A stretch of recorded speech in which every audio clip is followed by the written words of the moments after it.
وہ ہنس رہی تھی اور مسلسل ہنس رہی تھی۔ ماں نے غصے سے اس کی جانب دیکھا، پھر مہمانوں کی طرف متوجہ ہو گئی۔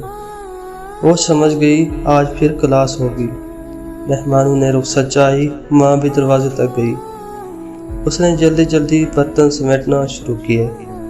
ماں اندر آئی۔ نہیں سدھرو گی نہ تم؟ کتنی بار بتاؤں کہ زیادہ ہنسنے سے دل مردہ ہو جاتا ہے۔ وہ پھر ہنسی اور ماں سے لپٹ گئی اور بولی، جب مردہ ہو جائے گا نہیں ہنسوں گی۔ اللہ تجھے ہمیشہ ہنستا مسکراتا رکھے، ماں نے پیار سے ہاتھ پہ مار کے کہا۔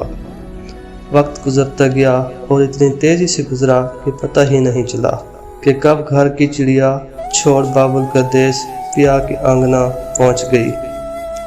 کچھ فاصلے انسان کو انسان سے دور تو کر دیتے ہیں، مگر دل کے رشتے کبھی دور نہیں ہوتے، خاص کر اگر رشتہ ماں بیٹی کا ہو۔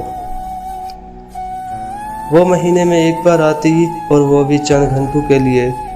آج بھی وہ آئی اور سب کے ساتھ بیٹھی ہوئی تھی۔ بھابھی کولڈ ڈرنک کھول رہی تھی۔ بھائی نے کہا، کھول لو گی؟ بھابھی نے بوتل بھائی کو تھما دی، بولی، نہیں آپ کھول دیں۔ بھائی نے جیسے کھولی بوتل ابل پڑی، سب بھائی کے اوپر گرنے لگی، سب ہنسنے لگے۔ ماں کو بھی ہنسی آ گئی۔ ہنستے ہنستے ماں نے بیٹی کی طرف دیکھا۔